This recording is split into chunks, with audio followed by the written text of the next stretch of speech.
I'm starting it. We are apparently live, so let's see. Isn't that Dan with the hat on? Yep. Is that with the... No. Dan's there with his hair just after me. Okay, well, bro. we are apparently live for 16 seconds now. No dropped frames, so we're Gucci boys. I said that because I wanted to be like that Dota guy who's Dutch but looks Thai. Who is he, Sean? Let me put my first screen. Let me hold on. Cool. I shall Well, get a we few. are live. We will just wait a few seconds before we get into the meat and potatoes of this all. Hello, friends. Hello. Welcome. Look at you. Just hold on. A few guys want to tune in before we start talking stuff. So No, let's we're give not them going a to few talk seconds stuff to just yet. connect. We will enjoy ourselves briefly for a little bit, doing not much while we wait for a few people to join. I didn't post this on any of the groups or anything, so I actually am wondering how effective those are. So let us see. Are they effective? Oh wait, or not? I can do some advertising for us while we speak. Hold up. You can. Friends. What are you doing? I'm Should I be posting worried? to all the CS-related WhatsApp groups that I'm in, of which there are a few. Oh, I'm in none of them because all of them hate me. I don't know why or what I ever did to them, but You weren't nice to them at every moment of the day. I didn't agree with everyone else. Because we should all agree all the time, right? No, you should just not tell them that they're bad when they're bad. You shouldn't do that, yeah. I mean, dude, it's like I didn't wreck Sonic in the finals, but I was like, dude, like this, he's got to perform. Like, what the fuck's going on? There's like, Where is he? I don't know if you saw, like, after the first game when they got hammered, like Barry's like, he's like, Prof, what do you think happened? I'm like, did the game start an hour early? Because I don't think BVDs arrived. I do remember that. That was pretty savage. Okay. Like, what else am I supposed to say? Dude? You Marketing get for us. 16-2'd. Yeah, it was a little bit obscene. Very And obscene, I'm in also fact. going to do my product placements. It's going to go like something like this. Your product placements. Look at that. Ooh. Is that a Zoe? It is. No, so EC2. How does this Hey, work? Why is there no Zowie? See, I hate you right EC2A. now because, dude, I was looking everywhere in the dome for that thing. They don't sell it anywhere, so I had to go buy So, can I tell you a a Death secret? Adder. I was like, I don't know. I don't know if we're allowed to say. Maybe we aren't. I don't know. We'll say what you like. So, We'll officially start this in 2 minutes' time. So this was they helped us out for the weekend, but there will be obviously another big announcement a little bit later. Oh yeah, I know about that. Zowie. I've heard things. So, your EC2A, is that the same shape as the old IntelliMouse Explorer, right? It's very, very close. In fact, I've got the IntelliMouse right there in the cupboard. I could actually compare them. It's very close. But yeah, that's the base shape. But I actually find the EC2A slightly more comfortable. It's slightly a little bit higher and just a little bit more solid. You know what I mean? The IntelliMouse was a little bit longer and a little bit smoother over the top. I like the Logitech G Pro, man. Check this like shiny thing here. The cable is too short to actually show it to you because I'll have to like unattach it. But it's the same shape as the old Logitech G100, like their cheapy like 90 rand plastic mouse.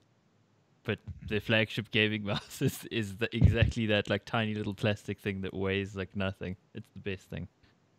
You know, for us old guys, you're either playing with a mouse that has no contour and no like how shall we say, no concession to the fact that your hand is actually holding it, or you're going for a mouse that is like super ergonomic and is a Microsoft IntelliMouse with enhancements, right? Yeah, man. But the mouses and stuff these days are getting quite expensive. I actually looked at the prices. Unbelievable if you are to go to the shops and buy them. But I suppose these days, I mean, you need to, right? If you're going to play at this level, you have to have the right tools for the trade. It's like cricket bats. Have you seen the price of those? Jeez, you might as well grow a tree and carve it yourself. Cricket bats, jeez, I haven't priced those since I was playing cricket in school, dude. A long time ago. Unbelievable. So, there is a question already in chat, but maybe we will answer that as soon as we officially have started the show, which will be in a few seconds. I'll do a live unboxing because people love other people opening boxes for some insane reason. I don't get this at all because boxes are freaking boring, right? Look, it's a brown box. I took something out of it. It is a boring box. The world's largest mouse pad. Wow. It just goes on Jeez, forever. yeah, that thing's It just goes on that's forever. like- enormous. It just goes That's on like forever. a wetsuit. That's not a mouse pad. Yeah, jeez. That is wetsuit is a good actually way to describe it. That is insanity. So this is the MSI extended range mouse pad that you Jeez. can win tonight. That- So we'll That's be giving that's that for away. like Wayne's level of sensitivity, where he plays on like enough to. It's like to like break your arm to like do a flick. Like what? Yeah, it's like if you play at 400 DPI and like 0.8 cents or something, literally, where you Yeah, can literally something see when the mental. guy's turning. It's E, E, E. The wrist Hulky's level breaker. sense. Hulky's, yeah, Hulky's with his 401.0. Hulky He's sense. nuts. Crazy, crazy person. Talking about crazy people, I think we're ready to go. We're 6 minutes streaming. We've got a few people watching, so we will get going with the show. So, CS greetings, CS goers, or should I say OS greetings, OS goers. This is Oh, OS Go no. Deeper That- with I Aperture. actually saw that. I was like, wait, what? Everybody It was so saw great. that. It was so great. I was sitting in the stands watching the game with Crash and Euphony from Alpha Star Gaming and Siegel, the guy who does CS:GO videos. And I mean, Funny vids. Yeah. it's a bunch of people who do videos, and and then there's the guy who does the funniest CS:GO vids, and we're sitting next to each other, and as it happens, it was the best thing ever. Well, operating system CSGO. I mean, maybe she's giving us a hint about the development and where the platform's going. So you never Yeah. know. She Could be was interesting. she's cute as a button, but couldn't get CS:GO down. Shame. It was OS::Go. That's unfortunate. The course, best with the best was when she threw to Barry, and then she kept calling Canny Robbie the whole time. So then she Yeah. like introduced Canny as Robbie, and then she's like, and now to Robbie on the panel, and Barry just sits there. Robbie's down there. This is the ESL CS:GO Championships, and my name is Anthrax. It's just like way to save her ass 3 ways in Yeah. 10 seconds. She was Safe actually light of him. fine Go the whole Barry. weekend, but she said OS::Go in the final after the final had been won. It's just like she said it a bunch of times in practice, but then got it right. And it's just I think it Yeah. was that pressure of there's a whole bunch of people because there were like a literal shit ton of people everywhere. So poor thing, she got it wrong. I thought it was such a ruffle, but not as bad as on Sunday they had an Overwatch show match and she called it Overshare. Multiple. Oh well, it's only one way to learn. Shame, but you could Yeah. watch her getting murdered on Black Mirror. I think she was on the first episode of Black Mirror 'cause she's an actress. So, Oh, what she wow. told me. So Nice. nice. So thanks for joining us, guys. We appreciate you being here. We'll quickly answer a quick question here. And Ashley, you're welcome. You already got your gigantic mousepad. You're absolutely most welcome. Logitech G Pro or G403 as a mouse choice. Well, between those two, if you want it to be super light, I'd go G Pro. If you want something contoured to the shape of your hand, go G403. And if you've actually, going to expand your horizons a bit, I guess look at the Razer Death Adder Steel Series Rival and probably Zoe EC2A or FK2. Yeah. So, Those are usually sort of picked up. and you've also got a compliment on how your hair is different every week, Sean. So, congratulations on that. Yeah. Congratulations on styled. having no control Yeah. over your hair ever, basically. I mean, we have this glorious individual in the middle, Apoc, who has he just has majestic I hair. switched in it up a general. little bit. Yeah. There's stuff going Chris, on here. Chris does have the best hair in South African esports, unless he's just gotten off his motorbike.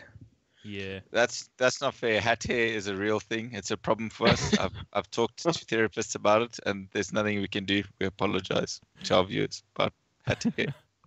Yeah, I would have the best hair in esports, but I'm too old for that now. It's all gone. It just went. It just Yeah. left. So I thought you were like, I was going to say, I thought you were one of those like hipsters. It's like, I lost my hair before it was cool.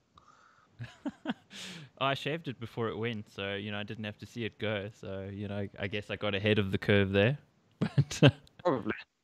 well, talking about something that's sort of gone, let's talk about VSGC because it used to be called DGC. It was the biggest event at Rage, and this past weekend was Rage. We were all there doing different things: ESL Africa, VS Masters, and there was obviously VSGC. It used to be DGC, and it used to be the big event in esports, but it's kind of taken a back seat to these other things that I just mentioned. and it happened. I didn't watch any of it, didn't see any of it. I mean, did you guys catch any of it? I saw very, very small bits and pieces of the teams, and to me, it was I just tuned in just to basically see one or two of the players and the level of CS, and yeah. Okay. Okay, Says well, enough. I'll just pull up the bracket here so people can quickly see what we're on about. So it was what OK Blazers Online Kingdom Blaze, yes? Yes. Won against BZK Kings, and I guess the remarkable thing there really is that that particular team, BZK Kings, has got Kempachi in it, which is, I mean, he was 2 years ago, he played for TCR Rain, he was in Veneration as well for a long time, so possibly a little out of place, whereas on the other side... And is Southern 5 in the Masters earlier this year? Yeah, he's been around, he is the village bicycle of CS, by the look of it. I went there. Yeah, but, just based on as an individual player, I'm not surprised. Because Kempachi, obviously a great player, can hold his own in the Masters League. So he's dropping down to what I perceive as a little bit of a lower skill platform. So obviously, that makes quite a big difference him coming in from Masters. So unsurprising to me because he's a great player. And he's also one of those kind of players that, like, if he's doing well in the game, he's going to take control. He's like a very, very powerful player in that he can dominate a game. Oh, yeah. He is. He's a great player. I mean, he goes toe to toe with all the top teams in the Masters because you play every week against them. So, definitely must have been a big advantage for him dropping down to a lower league, a lower level of CS, if you will. Yeah, I mean, looking at some of the players that are there, I quickly switch the browser again for the guys, but On Bekenda's been around for a little bit, been in a few different teams. Proco I've seen around, but I mean, generally the guys on BZK a little unknown to me. I mean, I've played against pretty much all of them at various points, but I'm talking like matchmaking or Billosoft. On the other side, Spam, the captain, was in Mythic. BNZ was in Mythic as well. Obviously before they went their way. Corrupt was in XTC last year. Pew Pew there as well. So, yeah, I mean, Corrupt was playing with Phantom and Surge recently, a few weeks ago. Yeah, this is true. So, I mean, there's maybe a little bit more experience. That's the only thing I could see maybe that's separating those teams. But again, we don't know. I think I saw on the VS YouTube channel that there is a broadcast of VSGC. Maybe go and look at it. But of course, we haven't had a lot of time. It's been 2 days. We had 1 day to recover our sanity and another day to have a look at a couple of VODs and get back. I had to do homework and watch all of the stuff that I missed this weekend to cram it in. Yeah, well, speaking about missing people, we were supposed to have a special guest tonight. It was supposed to be Recoils, who casted VS Masters. He's only flying out of Joburg now. He was supposed to leave this morning, and because of the storms and stuff in KZN, I just got a message from him saying that he's leaving now. So he never even left. It's terrible, actually. The storms are crazy. Everyone is all right. Jeez. Yeah, I mean, I think I got a video this morning from Brody, Ghoster. He also lives in Durban. It's hectic down there. Wow. The video that he took of his house is crazy. Yeah, I do feel for the guys. I mean, here in Randburg as well, where I stay, and I mean, you also stay, Apoc. I mean, if Rage had happened a day later, could have been pretty bad with the bad weather that happened yesterday. I still would have been there. I would have been in a pedal skiing into that booth to play my CS, no problems. I would have taken your mouse pad wetsuit and worn it around my waist and still played CS. It's fine. I was served by myself. Cool. I'm wishing Recoils a safe flight. Yeah, so I'm sure he'll be okay. He was, of course, casting with lighters over the weekend. So let's talk about that. It was good fun. The VS Masters thing. Of course, it was fun. You won. No, I'm talking about the casting, not that. But that was also awesome. DC. DC. How was it for you? I mean, give us some of your experience from the overall tournament at VS Masters. So obviously going into it, let's start right at the beginning. We knew that this was a really good opportunity, just given the fact that Bravado, Energy, Goals, Goliath Gaming, and Big Five weren't attending. So, if we were ever going to do it, this was the time. So we actually put in a huge amount of effort, particularly Hellhounders style. They did a lot of preparation on our behalf because I was away for the weekend, and they worked together, well, for the 2 weekends before, unfortunately. So they got together and did a huge amount of work. So I just basically got spoon-fed in the last minute for our strategies, our final strategies going in, our homework, the elimination homework. And I literally got told exactly how the competition would pan out from the first map to the last map, and they were 100% correct. So I think our preparation was astonishing going into this event. Well, that's really Yeah, good. well, I mean, we've seen it before, especially with, I mean, you guys didn't look that great online. And then when you guys pitched at Metal State, you looked a hell of a lot better. Yeah. So, I mean, if you give DC 2 weeks to prepare with something on the line, I think you are going to look a hell of a lot better team. And we've always said it. But, yeah, I mean, I think you must especially be stoked to finally be able to say that you've won Masters in CSGO. I mean, you guys have won, obviously, 1.6, but it's been so many years.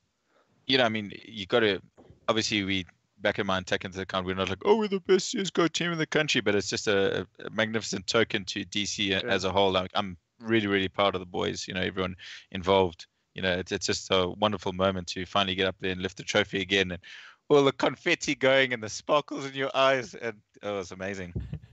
Yeah. The sparkles in your eyes. Well, I mean, I'd also say that, I mean, given the way that you guys won, you dropped, I think, 21 rounds over the entire tournament. And it actually should have been less. We made 2 really big mistakes in the final that cost us a few rounds. We lost an outright save round where they pushed us on cash, and then we lost a 2v4 where they played pretty well. Light hit some crazy orb shots, but we even were calling it during the game. Like, I was like, Ty, if you step, you're going to get, oh, well, then, you know what I mean? Like, silly mistake. It happens. But so I think it was really, really convincing right from the beginning. We didn't want to give anyone an opportunity to get any bit of momentum into the game, because we know how it is, and obviously really fortunate for us is that both BVD and EN have been using us as practice partners before the event. So we've been playing the full rounds against them, full 30-round games, which has helped a huge amount coming into it. So we were confident that if we got ahead, we could close it out this time. And we really, I mean, I'll read you some of the stats in a little bit. I'll open them up on my phone, but astonishing performances all around in the team. Everyone was hitting shots. Everyone was doing their role, and the team communication just seemed to peak at the exact right time. I knew what everyone was doing every second of the game. I wasn't surprised once by a flank or a lurker, or it was just, a really great weekend for us. And I feel like at that level, then Goliath and Big Five have really got to watch out. That we are demanding a certain level of CS to be in the top tier, and we're still going to be the gatekeepers, I think, going into next year, which is great. We are making sure that the guys playing at the top level of South Africa are hungry and putting in the right kind of effort to play. So that's our responsibility as DC, is to keep the level of CS as high as possible. Sure. You mentioned next year, so you're not retiring based on the millions that you won. No ways. You can't retire. Well, I don't know. You can't retire like this. We just won, boys. Why would we retire now?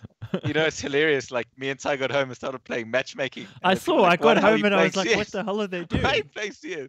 We're like, no, we didn't play enough maps. We're enjoying it so much. Like, I wasn't going to drop a map to play more CS, but I played a bit more when I got home. Dude, true story. I looked on Steam when I got home. Profeci and Penguin both worked ESL Africa. Came back to my place because they had to go all the way back to the East Rand, so it just kind of made sense to stay around for the after party. I checked on Steam after you guys were already playing, and when we came back from the after party and I logged into Steam again, you guys were still playing on the... What? I was loving it. I'm in CS mode, CS heaven at the moment. So, interestingly enough, let's bring up some of the stats here. Got them on my phone. Ooh. So these stats are courtesy of Z-Drag. Thank you very much for compiling them and ordering them in a manner in which I can understand. He's even color-coded them very nicely. So here's this little preview for you guys. So he's rated this by rating over the weekend. So I'll go through some interesting points. Top player for the weekend was actually Hellhound. He had 99. He even called it, he called the maps, the eliminations. He said we're going to win 1-0, 1-0, 1-0, 2-0. And he said, I'm going to get 100 kills on the comp. And he got 99. So yeah, pretty close. That's 50 I mean? That's visualization and attack. Go Yanni, my boy. So he got 99 kills and 50 deaths, obviously with a KD of just under 2, 1.98. I can actually bring this and his up. kills per map were 19.8, which is quite astonishing. Would you like me to bring this up for the viewers to see? Because I do actually have access to this very list. Okay, cool. Yeah, let's pop it up. So then Style obviously very, very close behind, 94 for 41, which is almost the same. KD obviously a little bit higher with 5 frags less. And then that was on our team, obviously, and then Inson, the 3rd ranked player. So obviously DC, 3 players, 3 of the DC players in the top 3 ranked players of the tournament, which was pretty amazing for us. But actually, interestingly enough, Bananas seems to be with 134 frags, Banana and Light seem to be the top fraggers of the competition. It actually says 234 on my spreadsheet, mate. Oh, sorry. Banana's got 187 kills and Light got 161. But they both played 8 maps, obviously, whereas we only played 5. So you have to take that into account. So I thought that was quite interesting. Where is Slowy? He played really well this weekend as well, I think, in terms of the games that I watched. 190 frags, according to this. Yeah. So the sheet I'm looking at is slightly different, but yeah, it's a little also different. It came from the server admin, Casper, the guy who runs Bolosoft. So thank you, Casper. We appreciate that. I'm sure nobody tuned in to look at a spreadsheet tonight, but there you have it. You're looking at a spreadsheet. Yeah. So the game that I watched actually that was interesting to me was the close game, which was the VNR game against APG. So I actually went back and watched that VOD and saw it, and it was actually a very, very close game. More so on the first map than the second. I think it was 16-14. But those teams seemed very evenly matched. Some very, very good play. And I think one of our up-and-coming players to watch from this tournament is definitely Slowy. Some good movement, hold his own. He's recently, he's a COD champion as well, coming into CS like Tuckbook and the likes. We're seeing a few of them emerging. So I think he's someone to keep an eye on. But their whole team played pretty well. I mean, we're seeing, obviously, for us, we didn't know what to expect really coming to the comp in terms of other teams in the preparation, but you're seeing it get there, but just not quite. I think they need more time together as teams, more work, more of the right kind of work to bridge the gap, because there's noticeable tiers emerging. Tier 1, obviously, at the ESL competition. Did you feel that you were threatened at any point by any of these teams that you encountered? So the beginning of the Ecstasy game on Cobble was a little bit nerve-wracking for us. They're a great team, and they put a lot of work usually into counter-stratting or anti-stratting, if you will, against us. So we know that they're fairly prepared in terms of demo watching, always on the ball, and they won. They got to a good start, was very close, and then we just clawed to that 7-4 mark, and then we started getting a lot of momentum. I'd say a lot of momentum and more confidence when the whole game changed, where Yanni just went ape and killed 3 guys coming down the stairs where he shouldn't have. And then everyone kind of settled down. We're like, okay, we've got this. Because I panic in a best of 1. I start panicking and crying, and I'm all over the place. But and then what happened is they managed to push me completely out of drop down, and I defend drop. And they were doing really effectively. They had a nice routine. And I looked to the guys. I'm like, guys, because so I have to look this way. I sit on the far left. And I was like, guys, they're pushing me out.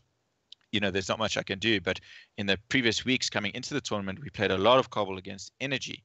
And I managed to defend it, I'd say, pretty excellently. I've had the best run and drop in my life. So I just spoke to Ree on the side. And I said, Ree, I might get killed, but I'm just going to stick in there. I'm going to stick it out, and I'm going to keep taking control of drop and taking the fight. You guys just cover if I lose it. And we just went. He said, look, just do it. So I did it, and I managed to win 2 1-on-1s in drop and take control, and they stopped attacking it, which changed the landscape of the game for us as well. So it was just these little moments where, Yanni pulled everyone's spirits up, and then restarts hitting his shots, and Haz was having a brilliant weekend, and, Ty doing his thing and not getting picked. Everyone just kind of contributed, and then I was like, okay, we got this. Yeah, I mean, you do play a lot more aggressive in drop than someone like Domster, for instance, because I mean we've studied Dom's demos, and he generally just actually plays in the connect area, just watching the window, which is a much more passive hold than you do. You tend to get actually try to take some of the fights in that drop area. So I mean, it's a harder style to make work than I think Dom's is. Yeah, a little bit of CS theory for our CS fans out there is drop down is one of the most difficult positions to play, because you are isolated if you're taking a fight. It's pretty unusual and a slightly weaker defense if you play 2 guys in drop. You can get flashes in from a teammate, but there's not really that much you can do, because you do not want to expend all of your utility either throwing it up onto the ledge or waiting too late on drop. It's all about timing. So I like to take the duel I've been criticized by Black Poison for doing it. I like to take the step duel to the guys up top because I just think it's a favorable peak to me because you just see his head, you're in and you're out, and they have to kind of look over the ledge and get a spray at you, even though they have the height advantage. Just to me, I feel like it's a favorable duel. And then when the mollies and things rain in, what you can do is you can counter molly or you can smoke the window to make it difficult for them to loop to A and then back off and then defend your teammates. So you've just basically your really big job is survive and offset the B squeeze. That's your first job. And then you've got to stop them getting up to A if that's the case, based on your game sense of what they're doing and the read on the strat. So, it's a lot of drop comes down to confidence as well. If you don't have the confidence to get the info, because that peak also gives you 3 or 4 seconds to react. If you peek and see one, you can drop back and throw the molly. If you're not peeking, your sound cue, that's the only thing you got is the drop. Yeah. And in the booths with all of the noise, I was like, I'm not going to hear them drop. And twice I didn't. And the guys are on top of you, and I've got caught out with a molly. I was like, no, I can't. I have to get this info. We have to know what they're doing. And it's a confidence thing. It's a confidence. Team's also smart now with masking the drop by spamming the AK while another guy drops down, things like that, faking the drop sound, all sorts of things now, which people do. So makes your job a lot more difficult. Exactly. And you hear the drop, you're like, is that a fake? Is that, it goes through your mind in that split second. But if it wasn't a fake, the guy's 2 meters away from you. So it's like, okay. So do you see it as sort of like a risk-reward scenario? You go for the peak because you can get rewarded with the kill, as opposed to if you don't, you're just kind of giving them control of the map. I like that peak personally, and it's probably, Robbie will probably say it's shit tier CS.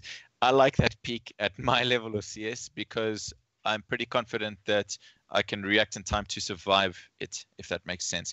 It's rare at this, or for me, to have an AWP posting you there, especially because the possibility of the pop flash in. Sometimes I get pop flash into my peak. I don't usually just sit there dry peeking the angle. It's really, really, really about reading the timing of it and reacting to that. It's a lot about timing. Well, you got a hard job, mate. It is a hard job, and this is I guess one of the interesting things about CS is that I sit there in East London while I'm at the municipality thinking about how I'm going to defend drop in 2 weeks' time. This is the kind of don't laugh at me.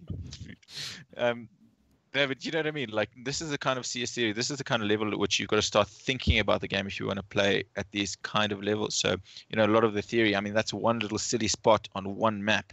There's just so much to it in terms of theory, which I love chatting about. We'll do a CS Go Deeper Theory course one day, and we'll just chat for like 67 hours. Sounds good. It's a deal. So, Prof, I keep interrupting you repeatedly. You may talk now. Go, Prof. I have no idea what I want to say anymore.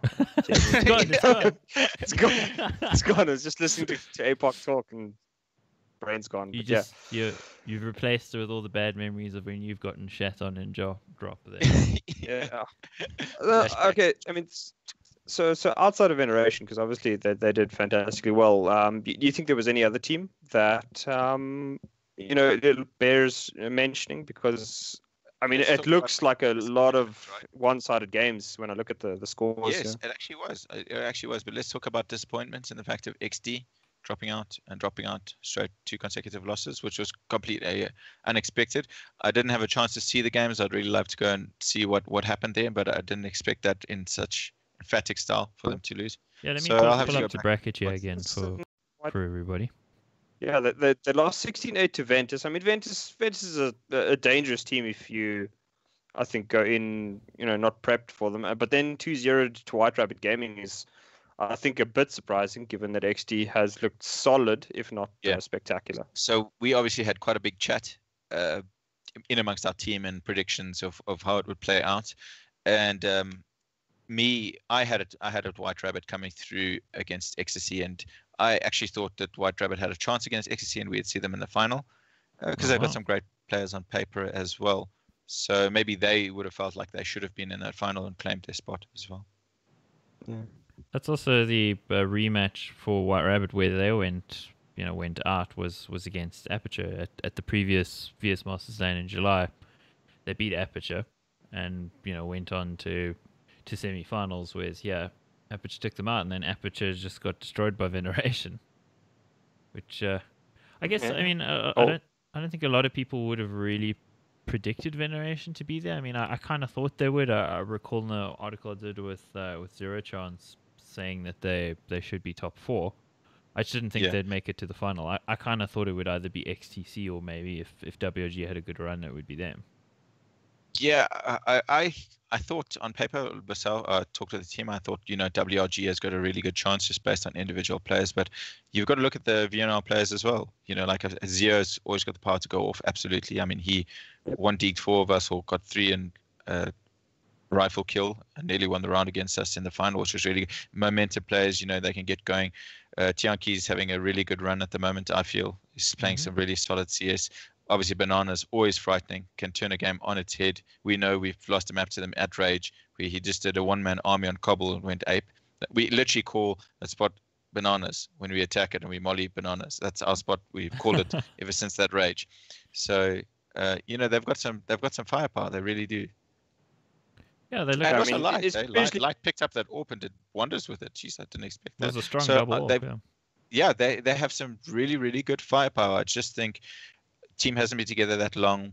They haven't had the right amount of time to prepare the right things. So I think with a bit of work, they could do well. But you never know. These CS shuffles happen in December in South Africa all the time. So we don't even know who's going to be playing for who. Yeah, I mean, looking at the stats, it definitely does look as though Bananas was the primary carry for Veneration. And I mean, knowing how potent he can be, yeah, I mean, things like Bananas is like one of those players that, again, he's powerful enough that if he starts going off, it's like a really big problem for them to hold. But I see Alta also pitched up big for them at occasion. Yeah, Zio. But I mean, so they've clearly had the potential, but from what I understood, it was a team sort of cobbled together 2-3 weeks before the event, pulling Bananas out of retirement, getting hold of. I mean, Zio hasn't really done a whole lot this year, but he's always been there or thereabouts, just not quite at the same level that we remember of old, and such. But yeah, I do agree with you. I think XD is probably the biggest disappointment of the week, especially given the players on that squad. I think you'd definitely expect better than. First round knockout. Yep, absolutely. So then should we chat a little bit about history? No, we're not going to go there just yet. But what I will do is I will show that little bit of video that Prof actually pulled up, so we can see a younger you. Show it. Mini Apoc. I'm ready. We'll get there. So I mean, throughout the tournaments, I mean, I didn't get to see a ton of it, but I've watched about 6 maps of the tournament. One of the games I watched was VNR versus XTC, that lower bracket final, and I also watched you guys versus XTC, and then obviously you guys in the final. And my impression of XTC was that they were just too slow on T side. They left themselves way too much to do repeatedly. I agree. So XTC, we always know, very well structured, very well prepared. Good strats, textbook CS if they can. They almost made the same mistakes that we used to make, where your defaults are so static, so methodical, so planned that when an interrupt happens or something goes wrong, you're not in the habit of reacting, if you will. So I think that caught up with them a little bit, whereas even us recently, we've had to adapt to that. The fact that we've been criticized by one of the analysts recently, names Extremes. I don't know if you know the guy. Criticizes DC repeatedly for using the same old methodical CS. And, we realize that, and especially, I'll say it again and reiterate the fact, especially playing as teams like Bravado, EN, if you just do the default boring things and don't surprise them, they're just going to punish you. They're just going to use their aim, and you're going to go to sleep every round. So we've had to kind of add fluidity into our game a lot, and we call it the flow. Re calls it the flow. Let's keep our flow going and be able to play reactive CS, but be able to fall back on these really, really solid strats, which is our strategic base. And I think we had a really good combination. So I think XTC is still in that trap where they've got a really solid base, really nice strats, but no flow. No, letting you guys do what they want. Hey guys, I'm feeling a pick here. Can you flash me in? Or can you, because you can't plan all of that. You cannot plan every second of every round.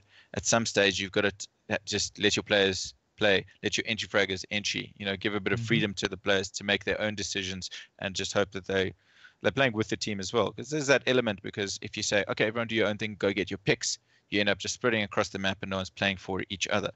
And that's where we'll get to it later, but that's where I think EN really, really, really stood out for me this weekend, is the perfect mix between guys taking their own picks but playing with their teammates. Dropping So the I think spoilers. that's I mean, where I think XSC is tripping up. Yeah, from my side, I mean, just purely looking at the stats, I haven't watched a single game, so I mean, outside of the final, so I really can't comment it. But it also just looks as though Zin was again XTC's best fragger, which is ideally not where you really want to be, because Zin's got a whole bunch of other stuff. So you'd want, some of the others to step up. So I think that's maybe one of the things that caught them out. I mean, thing is, we came in expecting XTC to make the final, so I think in light of that, maybe third isn't terrible, but I still think they themselves would be very, very disappointed that they didn't at least make the final. Absolutely, absolutely. And especially the way they started off against us in Cobble, I really thought, wow, these guys are putting some pressure on. We are very, very used to the lower bracket grind, so my soul was ready for that as well.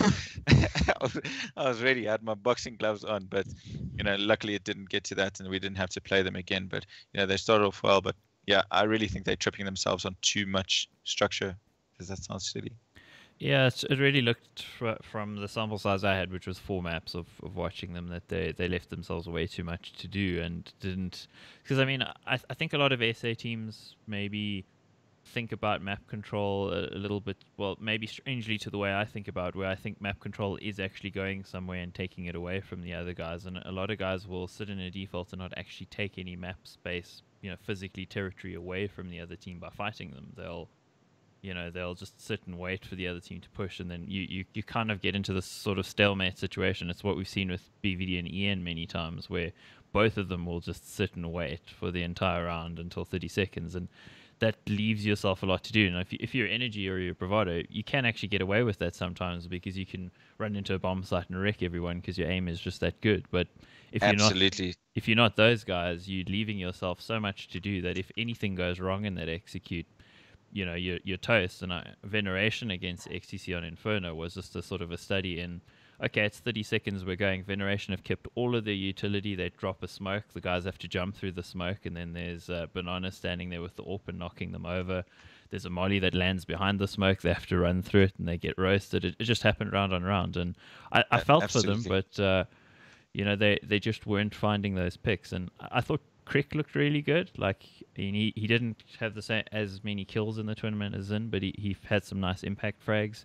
Zin picked up the AWP a little bit more than I would have expected, because I kind of thought Zip would be the primary AWP more often, but it seemed like T-side Zin was picking it up a bit. I don't know if that was maybe a confidence thing or something, but overall I was a little disappointed because I really thought they'd be in the final.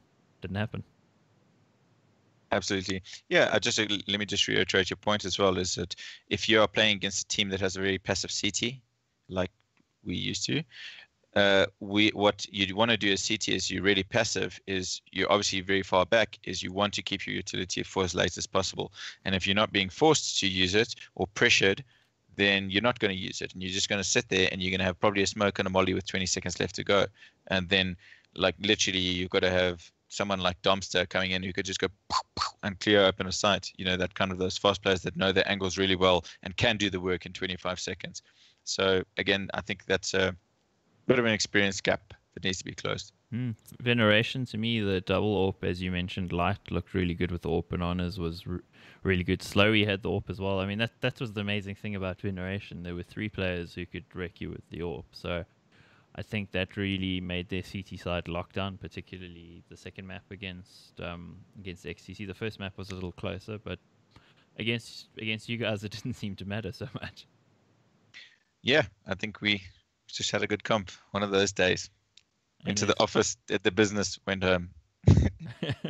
Yeah, I mean, it really looked like you guys took it at a canter. I mean, they took a few rounds off you, but it never looked like you guys were threatened. And it, to me, more felt like you'd individually as players made little mistakes rather than them so much taking those rounds from you.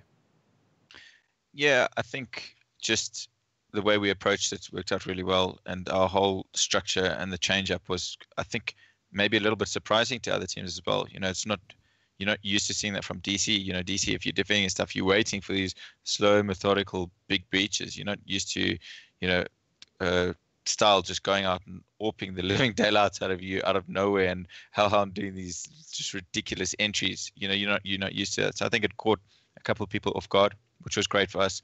And then, like I said, we literally, if another team would pause, or if we sit there, or if we're just at the beginning of the round, like Rion Style was saying, just guys, focus. This is not over. We did not want to take off the accelerator at any point in any game, because especially VNR, you can't let these guys get momentum. They will use it. They'll get fired up. They'll get amped, and then all of a sudden you're sitting there, and no trophy and no confetti. No confetti. Oh, geez. Well, I mean, you guys got it all. Did you get a giant check? I think you did, eh? Yeah, I saw a picture of the giant check. That's great. I just want to know, did Apoc sign Shaz's backside? Because that was apparently the thing that had to happen. I was going to, but then she bought a gaming chair, so she was comfortably seating, so I couldn't get under the chair, so it just didn't happen. I'm disappointed. I think what you should do, though, is we should get Shaz really drunk and then have your signature tattooed on her ass. I think that would work. That could work. Apoc. And then cross it out and then write Gambit underneath, just for good measure. So it'd be like really embarrassing. Shame. Yeah, I mean, they did it. I mean, we expected them to go out in the first round, but I mean, looking at this, they got like probably the harshest of draws. They get DC in the first round, and then they get VNR in the second. It's just like, ouch. That seems a little bit unfair. Yeah, I mean, so what did you think of Pulse when you played them? Because I mean, we didn't expect much of them coming in, but I mean, they were up against you guys first, then Veneration obviously in the second round. So, what did you think? So I went to watch them at the event, as you know, when they played their, what's that thing called again? I know the places. The Maverick Challenge. I want to say Valkyrie, but the Matrix Mavericks Challenge. And I went to watch them in the final. And the problem with that is we couldn't really see because I felt they were playing a weaker team. But they looked fairly good. They looked polished. They had strats and they executed and they did the work there and they won quite comfortably. So obviously we had a little bit of insight, but I don't think they've had enough time playing consistently against teams in the top 5. So, we knew there were a little bit of disadvantage there. Concentrating on that league and those teams is slightly different where you're not getting punished as hard. So we were fairly confident. I think, just a little bit unfortunate there was a complete steamrolling, but as I said, we came in massively prepared and we threw down what we could, threw down everything because it was for a big check. So I don't think you can really judge them on our game, but obviously again, now they're going to the second game and against a team that's on form and managed to get all the way to the final. So very rough draw. But a good team, some really good signs from them as well. Yeah, I hope they do well in the future. So anything other than last would have been, I think, progress for them. So, especially considering they're competing at a lower tier before. APG I didn't really see, and WRG I didn't really see. And I mean, they're two teams that I actually do like. So I need to go back and watch those VODs. I just didn't have time. What was your impression of them? I felt that WRG will be kicking themselves for their losses, especially on a map like Overpass, where I felt it was a lot of unforced errors, and in tennis we can't clap for unforced errors when the other team wins. So I think that they'll feel very, very frustrated and that they could have had it, which is, and I think the same with APG as well. It must be very frustrating for them because between VNR, APG, and WRG, you could almost flick a coin and anyone would have got it. That from what I saw, very close, and then just errors, silly mistakes on an individual level and team levels of calls where losing save rounds, running into stacked sites, getting the bomb down and not defending the post plant properly, where things you would do on any online pickup. It's so, and I don't even think it was pressure. I'm not 100% sure what it was. Just maybe, I don't know, just maybe not in good form coming to the competition. Yeah. I mean, I'll say losing to save rounds is probably something that South Africa seems to enjoy, as do the North Africans. Because I mean, we'll get into it. We'll get into it here, South Africa, but that is pretty much what is happening nonstop in every competition. I think the whole weekend, it really wasn't a good showing by a couple of the teams at times. I think just the amount of rounds that were lost to saves was, I think, a bit silly. Yep. Yeah. Just way too much. So I mean, I get the powerful pistols and the CZs and things like that. But at the end of the day, losing to those kind of saves comes down to structural problems within the team and wrong information gathering, or taking too long, not getting info and running to stacked sites, or just players pure out. You got an AK and a guy's got a 5.7 and you miss your shots. So Yeah. Taking the unfavorable engagements. Well, yeah. Unfavorable engagements. We'll see whether the camera is favorable to younger Chris. Yeah, because I'm going to now show this. Which yes, ready. So we're going to catch a little bit of a trip down memory lane. Yeah, a little bit of history for you guys. So let me quickly switch this browser. There we go. Play a little bit of this video. See if you Oh, there's a face we recognize. Oh, look at these guys. They're so cute. Oh my word. So young as well. Younger Chris. Wow. Lovely CRT. I love it, by the way. Thank you. What year was this? This was 2003, was it? 4. 2004. That's 2004. There's the winning moment. Jeez, you guys Okay, were let me young. tell you something interesting while we tripping down memory lane, homies. So this was Rage. Now, they won. I'm so sad. So this was Rage, and what happened was that just not even a month before that competition was the WCG qualifier for San Francisco, and that happened at Santon City. And our team, the team that you see playing there with Gandalf, Romus, Ensign, Apoc, Explicit, actually won that. So we had already qualified, and we were leaving the Monday after this Rage to fly to San Francisco.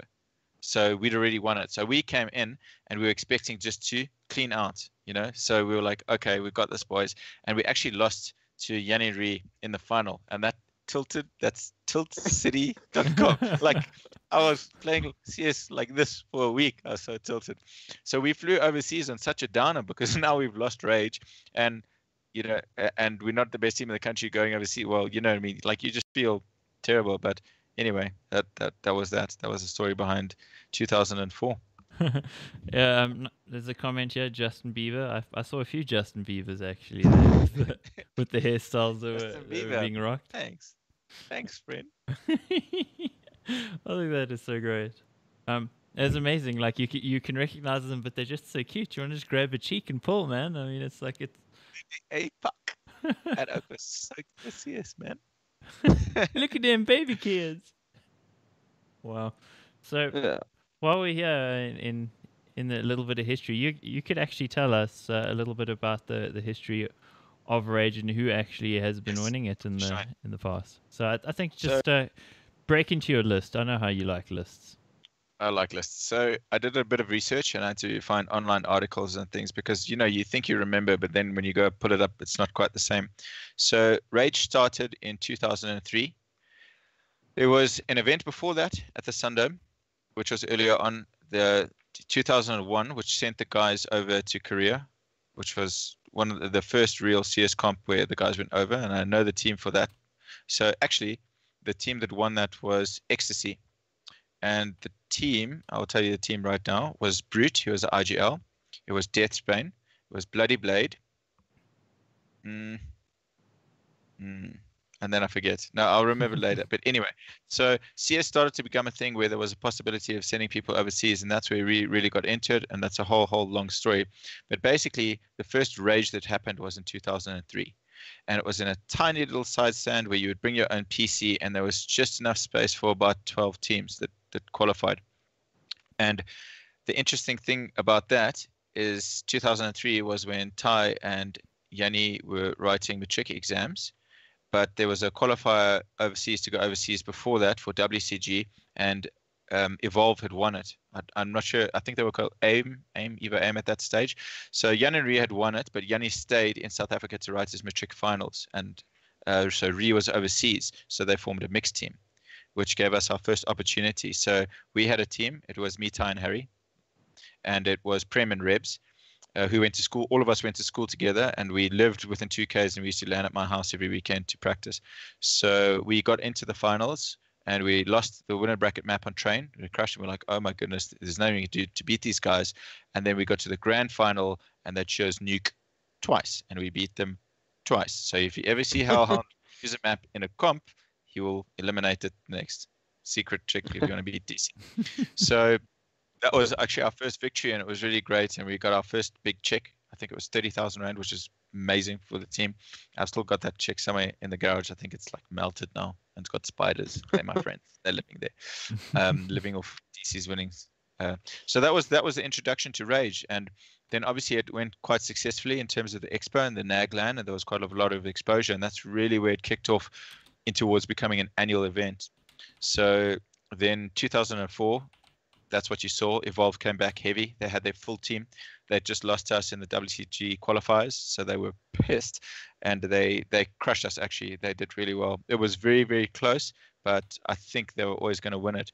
And then 2004 ended, and a couple of guys went overseas, and 2005 started, and then we shuffled up our team a bit. Prem and Rebs and us broke ways. We had a huge fight in their house. It was devastating. I cried.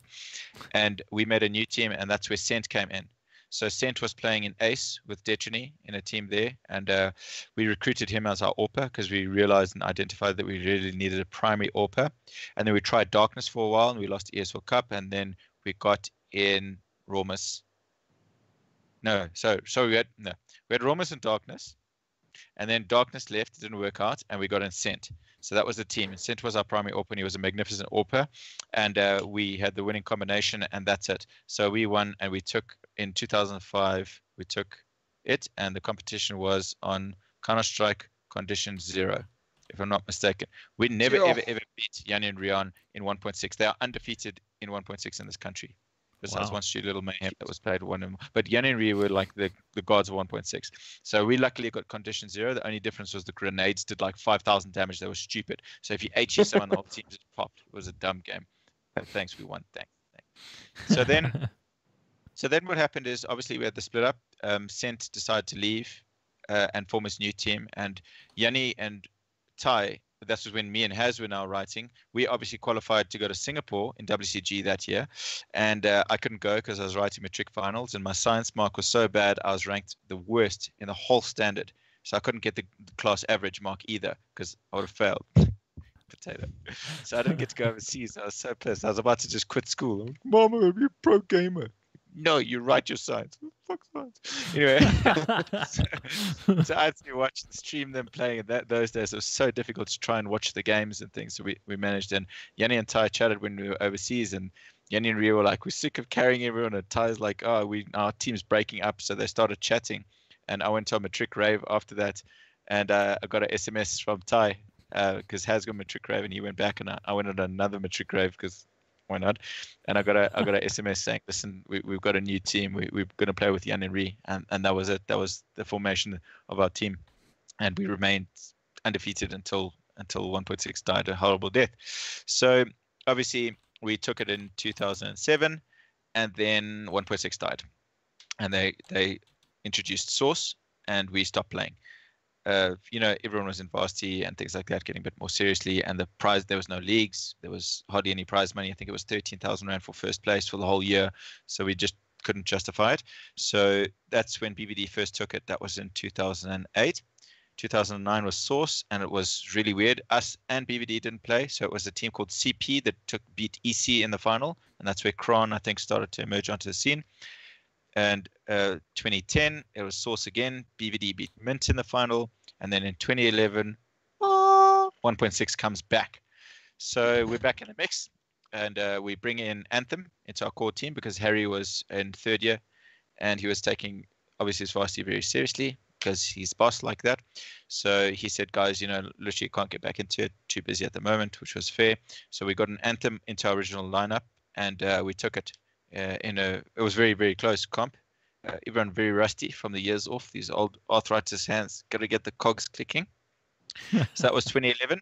And then in 2012, that was it. The 1.6 comp happened, but there was no more CS. So Source had died, 1.6 had died. They brought it back for 1 year, and then they just closed shop. So 2012, there was no CS. And so we thought that was honestly the end of it. Everyone would move on with their lives. At least I was due for having 4 kids and by now and just anyway 2013 came and that's the introduction of CSGO. So we decided to play Harry wasn't really coming back because, again, it wasn't really a big thing. There was no big prizes. So we formed a team with Mark Surge, and IS Invitational LAN happened. We won that event, and that was the only event in the year coming into Rage. So we thought we were really confident, and we got Kuchis, KGS in, and he played with us, and we won the winners bracket final quite convincingly. And that's the first time that we'd played against Black Poison. So 2013, Black Poison comes into the scene, comes out of the loser bracket, and just goes ape. I just remember I was just getting absolutely crushed by Black Poison. I was so pissed. I'm like, who is this guy? He's not even a CS player. He's a Quake player. And this is what is going on.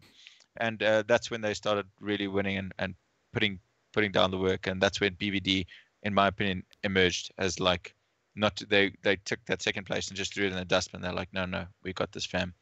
So that was 2013. And obviously we felt that KGS wasn't working out because we were so used to winning and getting used to another player. And, we brought in Surge and we won, and we brought in KGS and we lost. Like, must be KGS.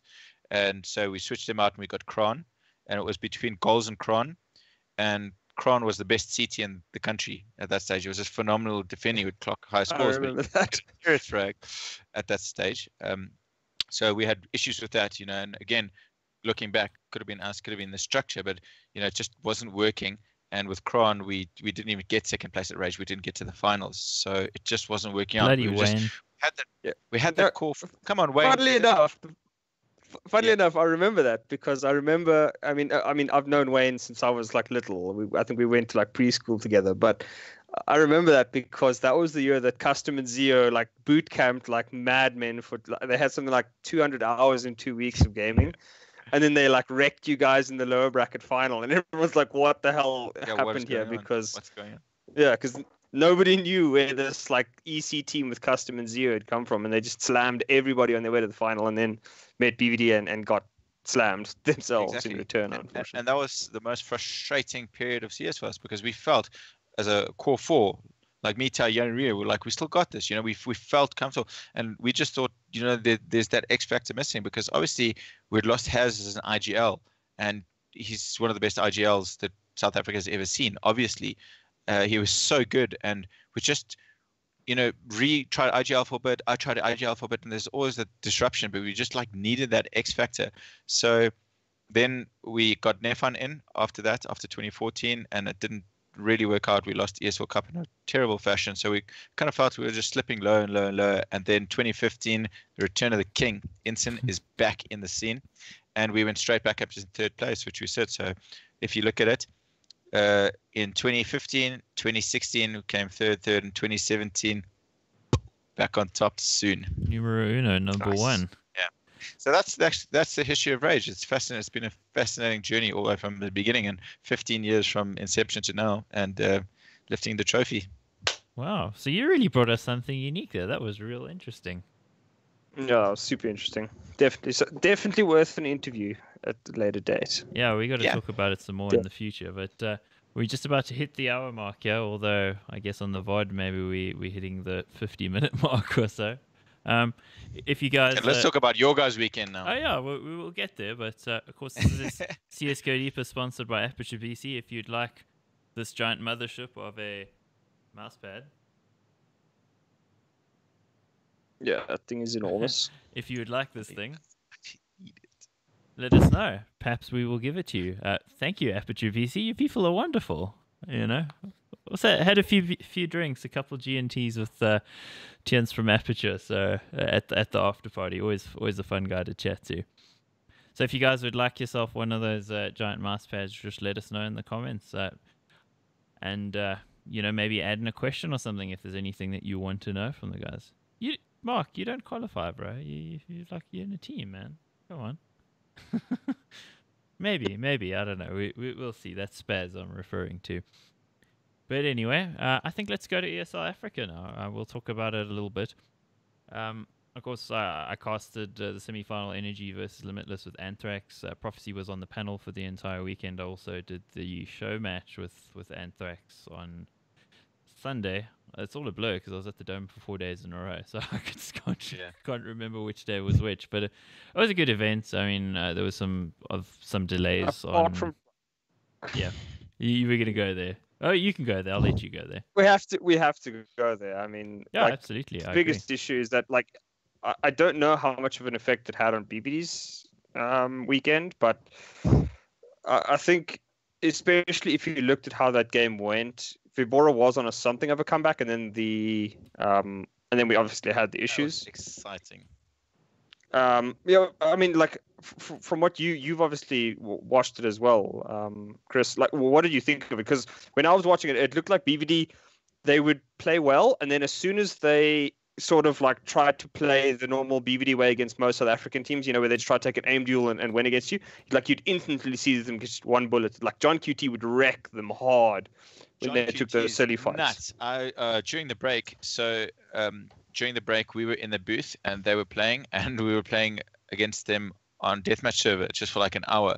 And John QT was making me question my preparation for the weekend. Really, the guys had great aim, which was good to see. Obviously, like, these are good players. They didn't get here for nothing. They're really good players. So I agree. They were taking duels and winning them against BVD, but overall, I think BVD was able to bat toe to toe. I don't think they were that bothered by losing certain picks. No, it just felt as though, like, BVD, when they went to their structure and they just played like when they respected Vibora, it looked like they would crush them. But every now and then you'd see them take like a silly duel and they would just instantly lose it. Yeah, it was getting punished. Whereas, I agree with you 100%. 9 out of 10 times in South Africa, they're going to win those duels. JT's going to step you, you're going to die. But in this case, John QT. Jeez, the guy's 17 as well. I mean, if you look at that really? level, if you look at that level of player, he's got many years still that he can continue to even get better. So it's like, that's the kind of guy almost you'd go, like, a European team should probably take a chance on him, or even. That's why he rates himself as a cutie. Yeah, bad jokes. No, I mean the dad jokes. You're in the age group, right? So am I. Little homies, man. I gotta make a CS team. I want to have like 3 kids, and then take Tasha's 2, and we just merge Polish South African mixed teams. Ruffle. But yeah, so like, I do think that, like, the especially that first map is a stuff up. I mean, we have no stats for it. We basically have to go and watch the VODs to go and get anything out of it. But I'm just like, I wonder how much of an effect that had on BVD themselves, because they never really looked themselves this weekend. Like, if you looked at them, like, Sonic never had a great event. Detrini had like rounds where he would go big. I mean, ironically, I'd say JT probably their best player over the weekend, and then Fady had that God mode game on Train, but they were playing against a team that never plays Train. Yeah. So it's like, okay, what can we actually get from that? Some moments of glory, but some moments where he should have converted, where he just went missing a bit. I think you can say that about all of them. Overall, like, I agree with you exactly where you say BVD didn't look like themselves. And the weirdest thing about that is that we played them in our preparation, and we played, I think it was almost back-to-back or 2 nights in a row, Energy first and then BVD. And to me, Energy was in terrifying form. We, like, just in terms of pure mechanics, and you can tell when how fast guys are when you play against them. And I called it to the team. We were sitting on TeamSpeak. I was like, guys, geez, that felt really difficult against Energy. And we played BVD, and I was like, obviously they always beat us, but I was like, that didn't feel as bad. Felt like we had a chance. Whereas when we were playing against Energy, it just felt like they're shutting you down on all sectors across the map. So that was just interesting for me. So maybe it just wasn't a weekend thing. Maybe they're just going through a little period where they're not in the top form. Yeah. No, because I mean, I know that Energy and BVD obviously weren't scrimming against one another, which I think maybe in hindsight, Energy got came out of that better than BVD did. But it did just feel like BVD, like, just watching them, even, it didn't feel like you were really watching BVD. Like, you could see it's like the team is on the server, but they were never doing anything crazy. And like, especially like it's obviously most notable with Sonic, because Sonic is that like monster fragger where he'll just take over the whole game. But just in general, they looked very, very flat. JT had, I think, probably in general the biggest impact as a whole. And it's just like, that's the really, really weird thing is, like, JT did well at Metal State, but ever since then he's sort of been in a dip. and he has those rounds where he can like put them over the top, but he hasn't done it consistently enough. So you started to worry, like BVD, you just like watch that and you're like, okay, but the hard frag is for BVD not pitching, and this is a bit of a worry, especially going into energy. 100% correct. Yeah, so I mean that first game, of course, had the tremendous delay due to our friends from ESL bringing their own server and not then being able to fix it when it went wrong. Congratulations, Germans. So yeah, that's also something. I mean, they didn't say anything, and I don't even know if we're supposed to say anything because we don't actually work for Quese or ESL. But the delay was down to ESL's server that they brought with. Yeah, I think that was announced, so it was pretty well known. Okay, the problem is like, so for anybody that doesn't know, what was happening on the server was that every time something happened and the server needed to be like rolled back, it would crash. So if you like at one point, it was Elusive that disconnected. And it's like, okay, we can just roll back the server. No, the whole server is going to crash for the next hour. You basically have to jimmy, like a solution with wires and some bits of string, and that was basically what happened. So yeah, that's what actually caused all the delays, and we only found that out like 2-3 hours after the situation had happened. So apologies to anybody that was really interested in that game, because I was sitting in a booth waiting for it to go live, but it's fine. I got to get wrecked by John QT, so it was right. Yeah, it kind of felt to me like at one point, like you mentioned it a little bit earlier on, Sean, Viberus looked like they were on the comeback trail, and then the game just went completely tits up, and when it came back, BVD just left boot prints on them. So I don't think we really know how it would have went. I don't think Viberus had a chance on any other map other than Cash, though, based on their map pool. So they could have maybe won that against BVD had things gone ideally for them, but they wouldn't have won any other maps. Series. Yeah, they definitely there's no way they would have closed out the series. I mean, we were speaking to Baha, our analyst from North Africa, and he was saying like the only map they even have like half of a chance on is Cash. The team is coming with like, especially with 2 subs. That's a huge factor. Huge. Yeah, but again, clone John QT, send 2 of them fourth, and you'll win against FaZe. They should have just put Santares on the server. Everyone is nervous. That's what they should have done. Then bet.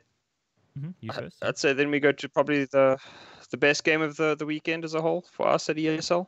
Yeah, Energy versus. I got to cast that one, and I was sick as a dog after having not slept the night before with a little bit of tummy issues. It wasn't good, but we got there eventually. We started 3 hours late. Donuts. I did not eat the donuts. I didn't. Well, I'm not crazy. What did you do at Rage? What did you do? You went to Rage. You didn't have mini donuts. I didn't have. So you're saying you didn't go to Rage? Did you go to Rage?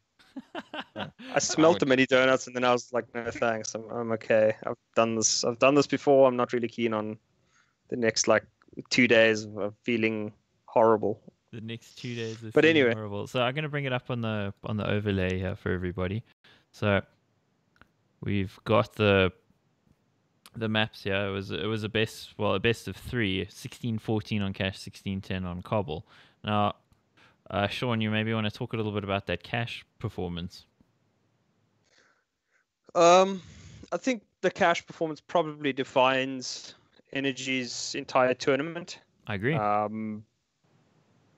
They were in deep shit. Let's be real about that. The deepest of deepest shit. They started at I think 8-1 down. Then they went to 9-2. Then at a stage there was something like 14-7. And that's when Kenny goes ham. He wins a 1v4. Off the back of that, the rest of Energy decides, okay, maybe it's time to wake up and the rest of them go big. But I mean, I think if Energy doesn't win Cash, they are out of the tournament at that point. They might win Cobble, but you don't think they would have closed it out or come back and? Oops, I'm opening my from what we understood from what we understood, Mirage is in fact Limitless's best map. Wow. That's your information you got from the analyst. Yeah. The players themselves also told us that they had been prepping Mirage heavily. That they'd been like studying Energy's demos, and they hadn't expected Energy to be that good when they came in. Like they played a bit against BVD, they played a bit against Energy. They said like they had a handle on BVD, but Energy, especially in that cash game, they got to 14-7, I think it was, and then they themselves have admitted that they got carried away with it, and then Canny's 1v4 changed the game. Domster goes big after that, and then it's just like a series of rounds. But even before that, just to get to 9-6, they need Robbie Black Poison to get, to go from 2 kills to 10 in 4 rounds. So Energy needed every single player to pitch on that cash game to even have a hope, and then win 16-14. So fantastic comeback, and then Cobble, Canny just goes God mode, which is a wonderful thing for them to have, and that's what they win it in. But and I think for me, that was his astonishing Cobble game later on, which we'll get to. But that's the thing. I think Energy winning that probably at that point marked them as the favorites going into the final, just the way that they'd won. Because, you'd played Energy earlier in the year. You'd seen them against BVD. You know that when they lose those games, they just when they get into those situations, it's like a hard tilt because things are not going their way. Guys are getting upset. And then all of a sudden, Energy sort of falls apart from that stage. And I think the pauses that came through, I think that was Wham, their coach, making, or the analyst making those pauses. But nice whatever adjustment. was said in those situations, I think probably saves Energy's tournament at that point. Yeah, I'd have to agree. There were 2 situations that I think back on with that game. They were down 9-2, and it's a 4-on-1. Cannibalistic is in A main on T side on cash, and the Limitless players just run at him one by one, and he takes them down. That you can see they're feeling confident. He takes them down, wins the 1v4, and suddenly they're on the comeback trail. They end up 9-6 in the half instead of being completely shut out of the half. And then second half comes, and Limitless just go on the rampage again on T side. 13-7, I think. Yeah, it was 13-7, and then another Cannibalistic clutch actually gets them across the line. But overall, Domster, actually the highest rated player there with the HLTV rating of 1.35, ends on 29 kills. He also had some impact there in that he had a couple clutches as well, but what was also pretty good is in 2 situations where he was saving, he manages to kill the players that are busy trying to take him down. And he basically sets back their economy enough that when they did win a round, they were actually able to then get on a roll. So, Domster had we'll get to it in a second, but amount of conversions of Energy save rounds this weekend, I've got notes from all 3 maps in the final, is terrifying. It's terrifying. They really are converting save rounds. Yeah. So absolutely, their pistols have been magnificent. I don't think they won any pistols in the first game against Limitless, but they're on out. I think they won 6 out of, I think they won. Top of my head, I think it was 5 out of the next 6 pistols that they played. So that's astonishing. That was a magnificent performance all around. And but not only I that, think especially. Yeah. Sorry, I was seeing Energy getting USP kills against AKs with full armor, but just by those double dinks. And that's when your pistols are on fire and really are making a huge impact in the game, where you're investing nothing into a round and dropping a full AK armor. Yeah, that was the thing. And the fact that they were willing to full save, I think also is something that we should give mad props to, because the old Energies, that's not they would never do that. It's we force buying all day long, and we're going to keep force buying until we win type thing. So I'm very, very glad that they started into that. Yeah, as opposed to Bravado, who forced up every single time. Every single time there was a partial buy available. It got out of control for Did Bravado not work in the out. final, Not work out. Not even once. Yeah. I checked it. I went back and rewatched the VOD for those rounds. Not a single partial buy did they win. Yeah. Bad. Did not go well for them. I think I'd like to also give special mention to Remind from Limitless on the second map on Cobble in that best of 2. What a beast. Jeez, he kept them in the game all on his own. And from the online stage, we were really looking at the entry fragger Keops as the key man. And Remind. Yeah, but Baha Atias, our analyst, was saying, Remind is the guy who's got the international experience, who's going to go crazy on LAN, and he really did. He actually ended up as the highest rated player of the event overall. He ended up with an HLTV rating, I think it was 1.44 for the event, which is insane considering they didn't even get to the final. Yeah.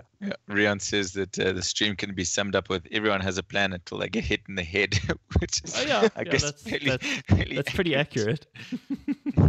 That's pretty accurate. But I mean, I think the North Africans level, we thought their aim would be incredible, and it really was. Like the problem for them is they didn't have enough to back that up versus Energy, who had some tactical nuances to them. It's always so difficult. Like we mentioned, and we had a chat when I was at the ESL studio for the one to analyze, and we had a look and we had a look at Keops, and we were debating whether or not he is really good, or the level of CS is on a different level, because it's very difficult to tell. Because I'm sure you could go into another league, a lower league, and say, wow, these guys are amazing, but then you bring them up into these players and they don't get a frag. So difficult to gauge levels. But they came and they brought their aim, and their aim is actually good. I was very impressed. Yeah. I think Limitless, if they can get probably a better, like the problem with Keops is because he's an entry, he probably is going to be a bit up and down. But I think if they can keep Remind at that level, and maybe Robin, because he also did huge work on Cash, I think if they can get those two going, then Keops is a nice third start to make them really go huge. So I think they certainly have potential, but they got to work on that mentality, because they did not have a good showing.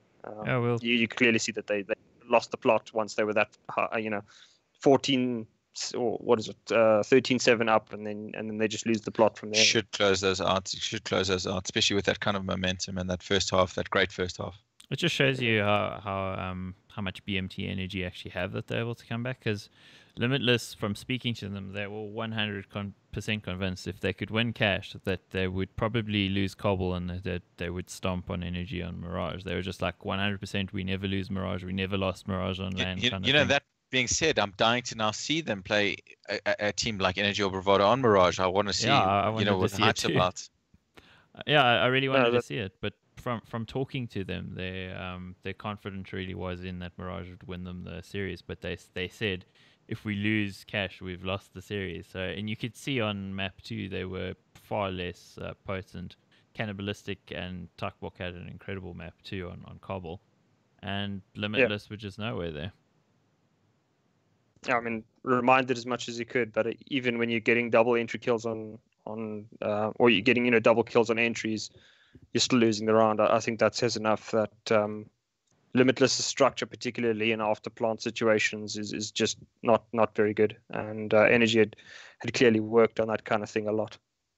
But you've got to then give full credit to Energy, because they had to beat everybody. They had to beat the best North African team and the best South African team. So I think that makes it really legit, eh? It really does. It really makes it like an incredibly legitimate, you're the best in Africa thing. Just to throw it back a little bit as well, just remember at ESWC as well, they're the only team that's qualified thus far, which makes it even more impressive, because their land streak is just going from strength to strength. So the question with that event is what event? Because ESWC announced a French-only event about a week ago, and where is this ESWC event that the rest of the world will be playing at? Because, There's announcements. It's at my house, bruh. You're all invited. Bring cookies and beer and castle lights. I'll set it up. The thing is, if you look at that, BVD hadn't lost a map on land to Energy before ESWC, and since that point, Energy is now 5-0, which is incredible. That is, and even going into this weekend, we were like chatting. I was like, nah, Energy is good, but just to me in my mind, I can't get over this hurdle that PVD assemble this like superstar lineup. They go like full out serious. They've got brilliant coaching, great IGL. They've got all these components. I'm like, how can Energy do this? And then they do it. I'm like, that's how they do it. It's really wow. Get the right people around them and the support staff in place. Yeah. I think it's probably almost a little bit worth to probably skip over the third place, because let's not. If you looked at it, it looked very much like Limitless knew that they were better than Vibora and just punished every single tiny mistake Vibora made. Mm-hmm. So it's not really a very good. Yeah, it's not a very good series to go and watch, because they literally just out-aimed them at every single point. But going into the final, that final.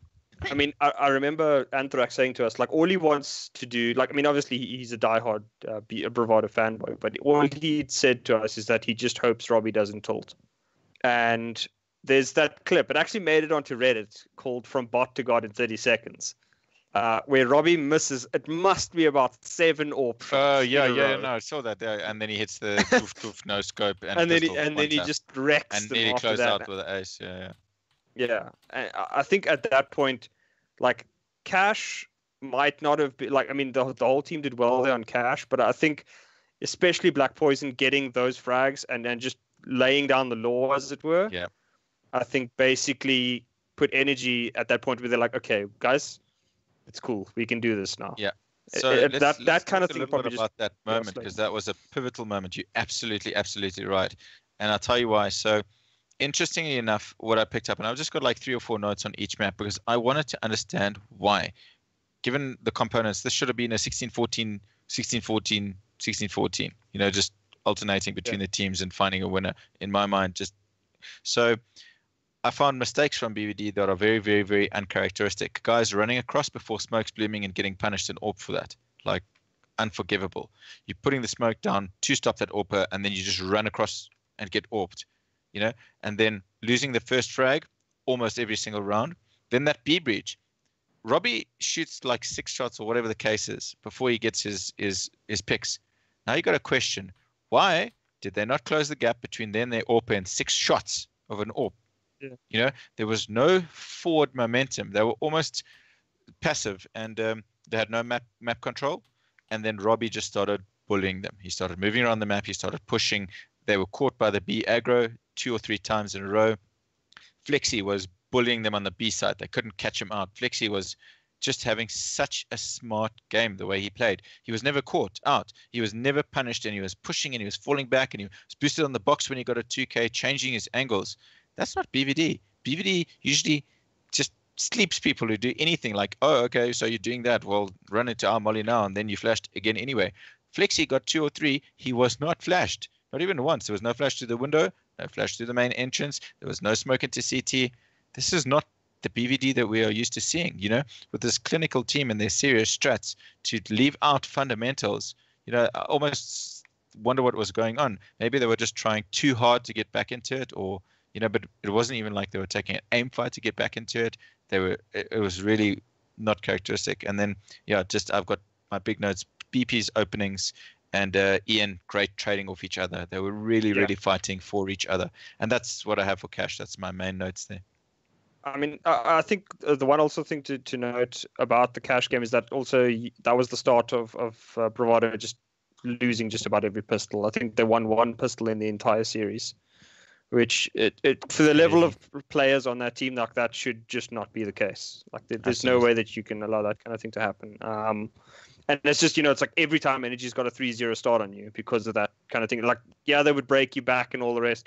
But even in the 1 pistol that they won, again, BBD that was Fady going absolutely ape and drop down. Yeah. Fady got 3 massive 1-taps and dropped down. That was the one.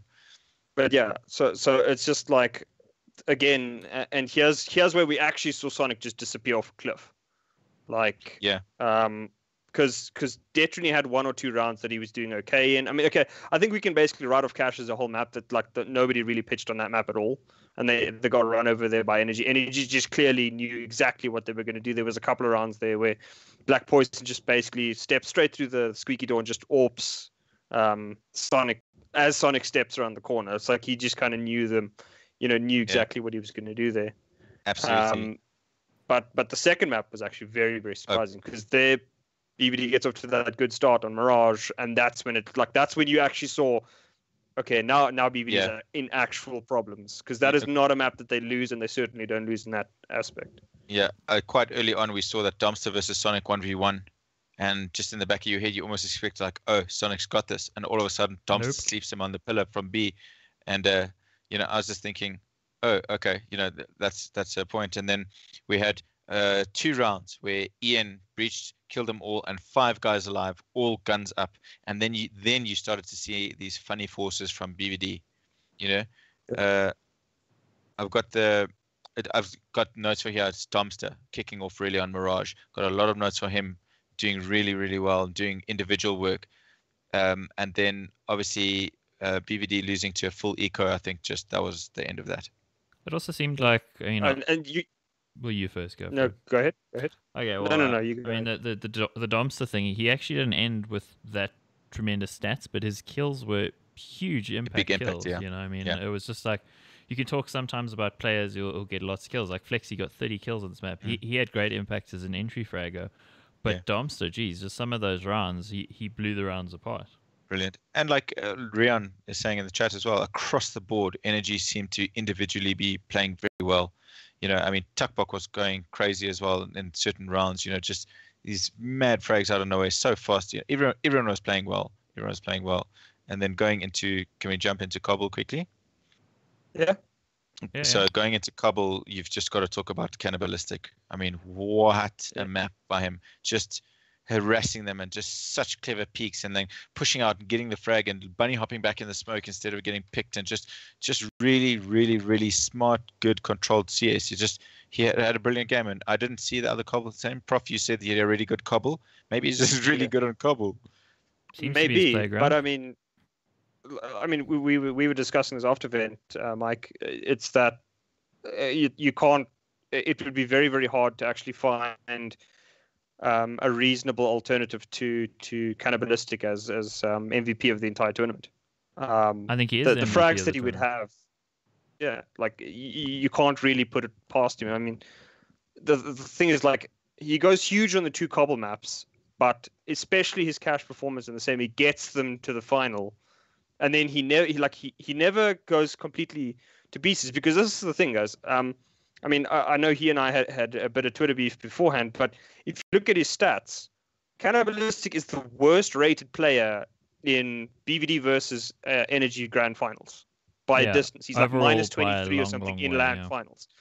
So to have this kind of performance in that level of a game is like, it's beyond magnificent. And then, like, yeah, sure, they have Flexi dropping 70 in the final. Yeah, Flexi had a really, really, really good tournament overall.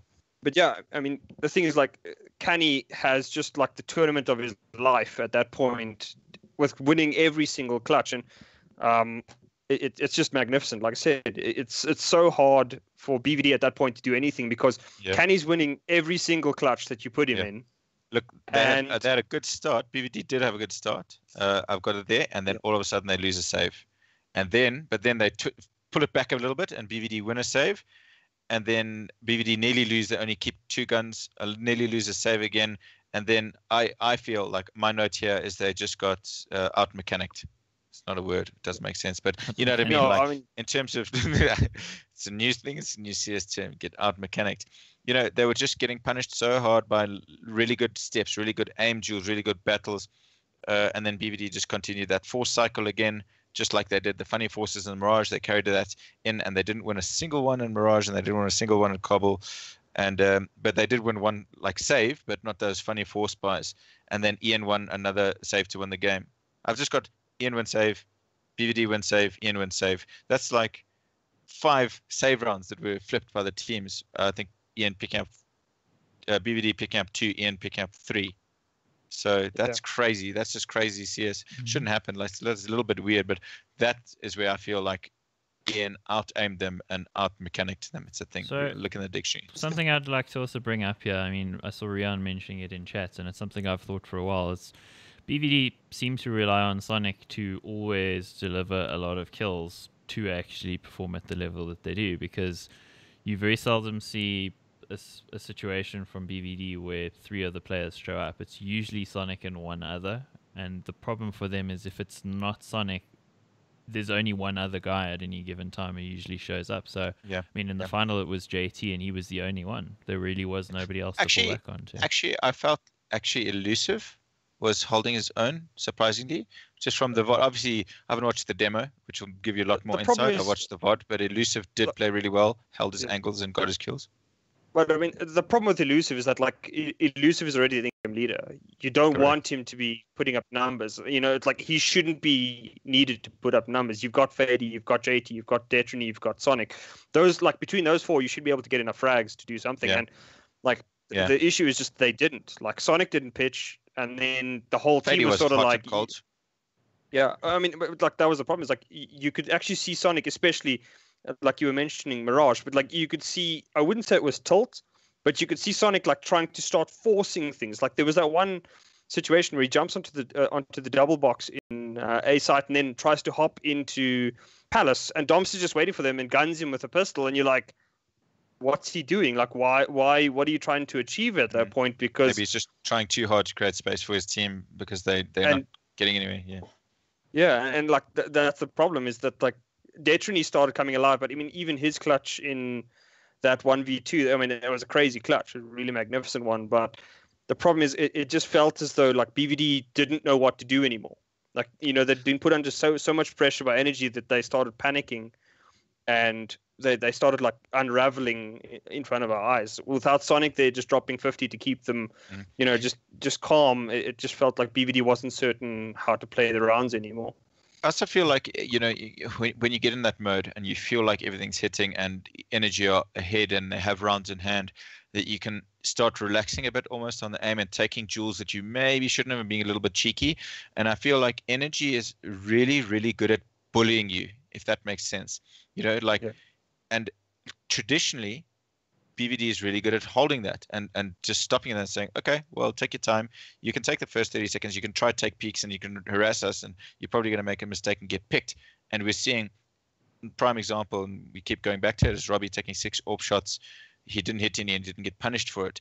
It kind of almost seemed like that was the tone of the game, where energy, like even Canny doing those really awesome pushes, nice movement, going through, whacking a shot out and running back, no punishment, no trade. I was like, where's BVD? Where are the homies? You know, it's a bit unusual for me. Did definitely set the tone for the game. I mean, in the research that Prof and I did as well, I mean, we went back to games in March, like all the way through the year, watching BVD and what they do on maps, and there's a very distinct pattern that they are still doing the exact same thing that they were doing 6 months ago, which is, if you're energy and you've done your preparation, you'll know that, and you could see that they did, because, for instance, on Cash, you know, T side Sonic is gonna go. He's gonna go squeaky 12 rounds out of the 15. He's just gonna be there. So the fact is they stopped him from having any impact from that particular position on the game, neutralized him completely, because it's an easy position to neutralize if you know that there's going to be somebody there, and he just wasn't in the game. And especially because of the way he holds that angle as well. Like, I mean, if you remember, you could basically count it as that he walks to the squeaky, he pops a flash and then checks, and then he holds for about 3-4 seconds, and then he pops a flash and then he checks again. And if you know the timings on when he does that, you can basically just wait for him. You wait for the flash to pop, and you just hold the angle, which Robbie did in the one round and just wrecked him straight out. So the fact that we know this as analysts means that BVD's, I mean, Ian's coaching staff and everyone knows it, and you know the players have analyzed, and they probably even looked at the timings. So I guess, they just maybe didn't switch it up enough. It didn't seem like it. It really was what was playing out was what we know that they do. I mean, Energy didn't really do anything super different either. They just seemed to pitch in individually. But what I will say is that Domster seemed to have a bit more of an entry role, which was really good to see, because, I mean, in watching him, he tends to, despite being a player who'll get a lot of kills, he tends to do a lot of donkey work, throwing flashes for other people, throwing mollies, throwing smokes and stuff, which the player at that level, boosting, a lot of boosting. You know, it's like Robbie's always on his back, up mid you go. But, you know, no, it's nice to see. I think he's an astonishing entry frag as well, just because his pinpoint aim and his AK steps are frightening. Really great. It's just good to see him get into the action a bit more. If you've got the ammo, use it. Absolutely. I mean, he's one of the prodigious talents, along with the likes of a Sonic. You don't see Sonic throwing a ton of flashes and things for other people, you know. But BVD should look at an entry frag. I heard there's this guy that plays, I think he won Rage this weekend. It's called Gambit. Yes, guy's sick. he's a little bit on the old and crusty side, but I mean, he's still got some aim, eh? No, he's got good hair to make up for it. Let's be real. Yeah, he does have good hair. I mean, it's magnificent. Let's not make any bones about it. I mean, let me just quickly switch it back to the stats again for everybody, so we can just quickly round this off. But in Flexi's 70 and 40 KD, that's really born off what he did on Mirage, more than any of the other maps where he drops 30. But he's there or thereabouts on all the maps, and kind of one of the win conditions we've seen across Energy's statistics on LAN really is that Flexi tends to score really well in the maps that they actually win. So I mean, this is interesting to see the pattern bear out here again. I mean, it's a very, very successful time as an entry fragger if you're going to get 70 kills across the series. I mean, generally, you know, Chris, I mean, as an entry fragger, you're going to die more than get kills, but he's almost like an apex for his team. He's sort of talismanic. When he gets the kills, they win. Let's divert a little bit about that and talk about the entry fragger role, whereas a lot of people think the entry fragger is to get the entry frag. And that sounds really stupid, but that's not necessarily the case. If you understand the role in its entirety, it's actually, let's call it an entry person. You actually have to create an entry into a site or a gap for your team. You don't necessarily have to get the frag, right? Yeah. So to me, the entry role is more complicated than opening it up by getting the first frag of the round, like first blood, if you will. It's more of creating the gap or the space or initiating the sequence of events that's going to lead you to win the round. So, you know, that to me, having an entry fragger with very high frags is astonishing. It means you've probably created space and then followed it up with some other crit kills, or you've had a big CT half in defending, which, funnily enough, entry fraggers and Ts creating space as CT are usually also dying first because they're the ones to confront the rush. So that means you've had a really good game overall. He had a spectacular time on B sites and on CT as well. He really did an amazing job. No, he really did. And the thing is, like it wasn't like highlight frags really from Flexi. It's just like constantly putting 2 down or putting 3 down, and it's just like it's so hard to build around when you're, you know, like even the rounds that BVD wins, it's like they win with 2 guys alive. Okay, next round they get broken, and it's just like they never had money to buy, and that's the problem. Is that as soon as you get to pistols, it was really, you know, exactly. That's devastating to your economy. It really is. No momentum build up on the economy side, which is a massive factor. Yeah, I think overall the pistol rounds from Energy had a big impact, but also when really they did actually, you know, be on the armor sort of pistol kind of vibe. Black Poison, geez, it seems like you give him a USP, give him a 5.7, he's going to kill 2 people every single time. It's crazy. Yeah. I mean, it was almost fitting that the round that they lose, the finals, is Black Poison pushing aggressively on Cobble. Oh man, he should have got that 4th one, man. That spray looked good to me. It looked good. It looked on, didn't it? But I mean, like that basically is a microcosm of BVD's whole event. Is a guy pushing with a 5.7, caps 2 of your players, picks up a UMP and kills another one of your players. Just like, and what is this? Well. Yeah, it was just silly. Like it really is just silly. Like that had happened the way that it did. You know, just also luckily with the camera and stuff, you get to see body language, and I think Pansy even mentioned it in the final. They did look deflated, even going to the 3rd map. And you know, I know BVD is an experienced team, and you know, you take in the stride, you're 2-0 down, you have the possibility to win. It's not over until that last bell rings, but they did look very deflated, and they looked like a bit out of it and a bit subdued, and I think disappointed before they even lost, which is really, really strange. And whereas Energy kept their energy high. But it's true. They kept their energy levels high, and they were pumped up. But you know, it's easy to do that when you're winning. To me, the most difficult thing in the world is try to do that when you're losing. But again, that underlines their credentials as the champions of Africa, in that they were under the cosh in their very first map in the event multiple times and came back from it, and then went on to beat BVD as well. Like BVD had an easy time of it in the first game, never were under really any pressure, and then they come into the second game, and the first time that they faced under pressure, unfortunately, they don't bear up. I mean, we never saw any of those rounds from BVD where they miraculously turned things around. I mean, think of 6 months ago, Fady on Cash would just have those crazy rounds where he's in a 1v3 and he wins it. You know, that just didn't happen. On Cobble, when BVD flipped it around, they won their own save back. So they lost a save, which was really bad for them. They shouldn't have, but they won a save back. I thought, here we go. Here's the first exciting play we're going to see. You know, maybe something can happen. And then just nothing after that, nothing before that. So that was the only moment where I really thought, okay, they can build on that. They can do something. They'll be excited from winning around they shouldn't have and stealing it away. And it just flatlined again. Yeah, no momentum. But I mean, it's also going back to Detrini's 1v2 on Mirage. I mean, fantastic play. That's the kind of play that the old in earlier this year BVD, that they just start feeding off of that, and you can just never keep down after that kind of thing. It just doesn't happen. I mean, It just felt like nothing could get them out of the funk that they were in. Those Yeah. kind of moments, like I was saying in our personal game, where Hellhound got the kills that he really shouldn't have, and just it really pumps up the team, like literally like AWPing, no scope, and flicking in perfect anticipation, and everyone specking you. It really lifts them up. But it seemed like it's just it didn't. They didn't seem as hyped. They didn't seem as hyped as you would have expected. Yeah. So it was a crazy one, man. Like you always expect BVD to be able to come back in because they've done it for so many years. Not always the same players, but that sort of BVD ethos of we're not done yet, we're going to keep going. And Energy seemed to have that more than BVD did. So maybe Black Poison's brought a little bit of that outlook towards the team. Yeah, I rate Black Poison as best player in the country, just by virtue of his achievements. The guy doesn't lose. You can love him, hate him, say what you want. He does not lose. Since he started in CSGO, he just wins the game, right? So, he comes into an Energy team, which are definite underdogs, and they win their first challenge against BVD in that, challenge thing.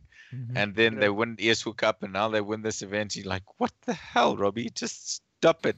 The rest of us need silverware too.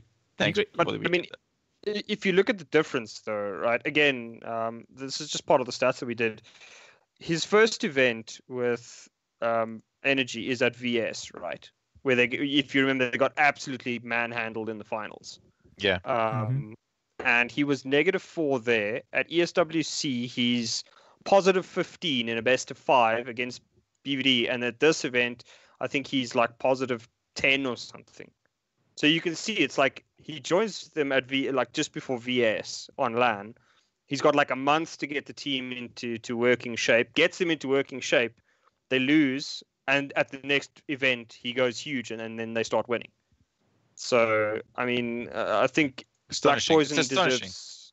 He deserves a crazy amount of praise to turn around a team. Absolutely.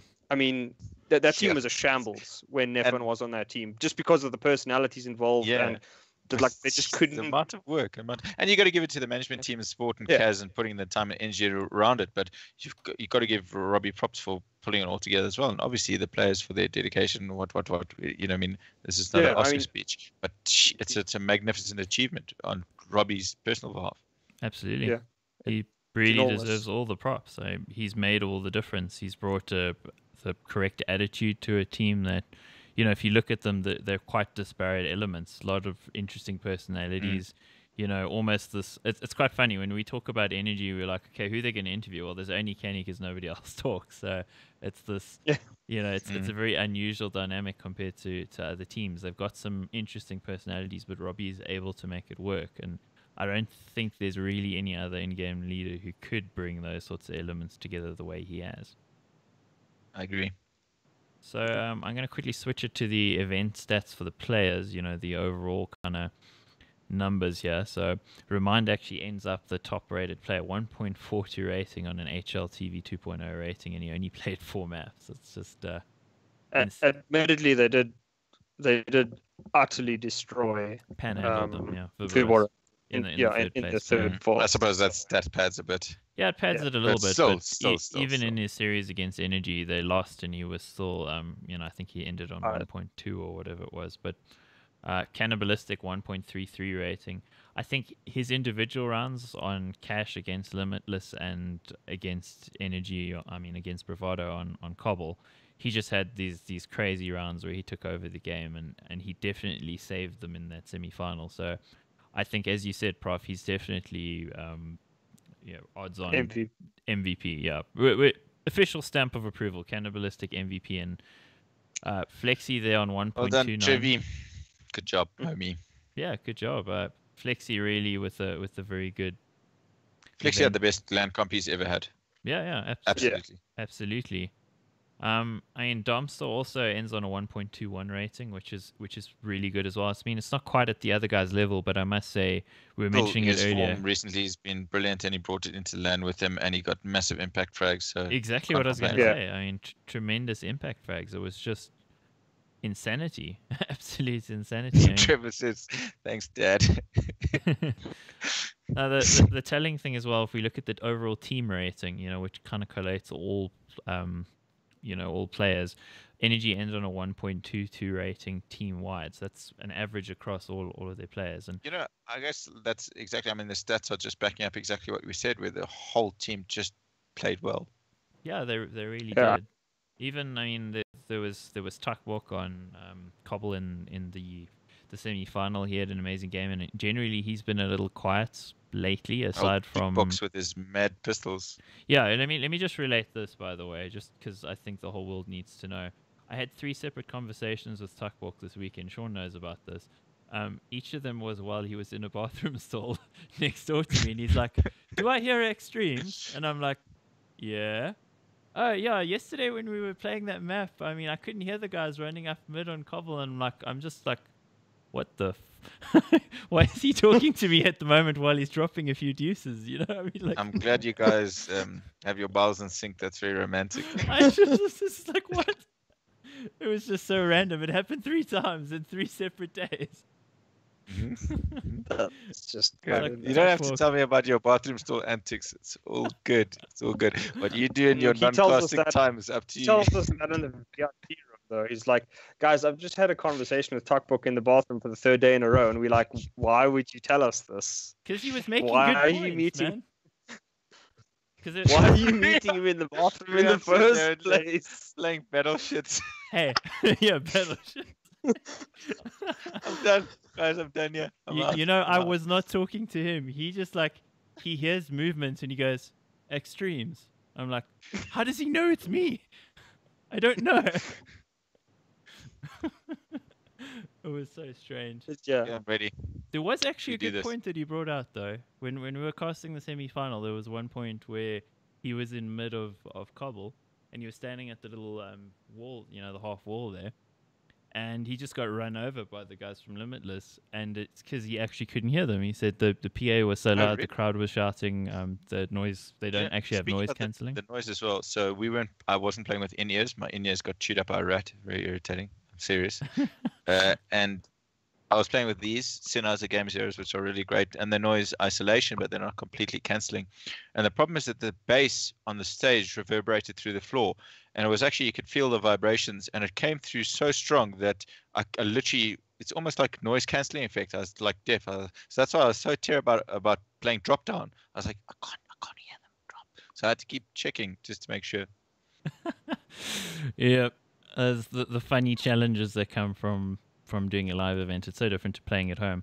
So this has actually been the longest CSGO Deeper episode ever, but I think we've had a lot to talk about. So I think it's been fun. Final things I'd just like to say, I don't think she'll ever watch this, but it was amazing working with Pansy. She was, we had a braai with her actually a couple nights before the event and chatted a little bit, and we spent a bit of time with her, sort of at the after party as well. And she's just the consummate professional. She knows her craft. She really applied herself. She really knew what was going on with the teams, which was incredible. Like, a lot of people would just come in and go, "Well, yeah, I'm the big international caster. I know what I'm doing. I can do this shit." And she actually really did her homework. She knew what was going on. She knew the players, and she did a tremendous job. I kind of wish she'd casted more, but then I'd have been out of a job, so no. Also for me, I think Baha Atias, I think he deserves mad props. He's cool, for a guy yeah. working his first ever event. Yeah, for a guy working his first ever event, that dude was magnificent. He was really good, really good, really professional, and he was on the ball and he knew what he was talking about. It was cool. Yeah, it was his first time ever doing that, which made it all the more impressive. I think aside from the horrible delays thanks to the server on day one, it went pretty much without a hitch and on time. So that was great, but it wasn't a good look on day one. But overall, the event looked amazing. And the VS event also looked amazing, but it looked the same as last year. So it kind of. I also kind of find everybody looks like they're recently deceased because they have this sort of downlighting thing going on their faces. So, I mean, but that's just personal. I'm somebody who comes from audio and TV production, so those are the kinds of things I see. But in general, what was cool about having both events, and I think this is something that needs to be put out there as well, is we had an international event and we had a local event, and people are going like, "Oh, why is ESL and VS at the same event?" Well, I don't think it was necessarily a problem. Both sides of the stands were full when the games were going on, and one is a national championship and the other one's an international championship. and both of them happened, and both of them were cool. So I mean, as CS fans, we had a lot going for us. And I mean, something I must also just say is the peak viewership for the stream. It's not a lot. I mean, we're doing something niche. We had 27 people watching last year when I was casting ESWC and WESG games and stuff. We didn't have that many people watching. So as much as people want to say it isn't growing, it really is. I mean, there were nearly 3,000 people watching the ESL stream at one point. There were a few hundred on the VS one as well. I mean, I know there's some internationals involved, but generally this thing is actually getting bigger, so there's a lot to be positive about. Stop being negative Nancy's, you bitches. Come on, if even DC can get sponsored in 2017, you clowns can step your game up. Come join me on the AIM maps. Absolutely. Yeah, I mean, Sean? I was just going to say, I think it's a wonderful weekend for SSES in general. We got to see a lot more teams. We got to see the top level of guys as well. I think for me, the biggest pity is I didn't get to see Big Five or Goliath online. Yeah, I mean, that's such bad FOMO, and I feel bad for the guys. But I mean, next year, hopefully things grow. It's a bigger year. You know, I think in particular, Big Five is playing a really, really nice brand of CS. They're an exciting team to watch coming up into next year. You know, it's just really cool to see they're playing such smart CS. So it's going to be really interesting and really tough next year for all the top teams. What do you mean next year? Stop with that crap. That's not over. Is there stuff next? Year. That's not really? over. What's happening? Tell me. Season 3 is planned October, is it not? Yes. It is October. We're nearly done October. End of October. Apparently ESL Season 3 starts end of October. That's what we told. I don't know if that's true, so don't quote me on it. And I mean, also OCS is coming up as well. Arena's planned for December. Arena's planned for December. So, I mean, in theory, we could have at least one more LAN before the end of the year and then another one early next year. So that's excluding anything that Mega 8 decides to jump out of the cracks with. I've heard rumors that they might be doing another CS event sometime soon. On that front, I did an interview with Alex from Mega 8 on the NAG podcast last week. So, I mean, you can go back and listen to that if you guys want to. A lot more people listen to that than this, amazingly. There's like 6,000 people listen to that. So, but yeah, that particular interview, he said that they're planning something for early next year. So there's going to be another Mega 8 event. So, I mean, I was watching the final. Halberd said, you know, this is the capping off esports in South Africa for the year. Wrong. Honk, honk. No. Awesome. No, that's really good to know, man. That's Mega 8 really, Dota is happening this year as well. That's great. Yep. So lots of action coming your way, guys. One question we'll just Divo says OCS LAN postponed to next year.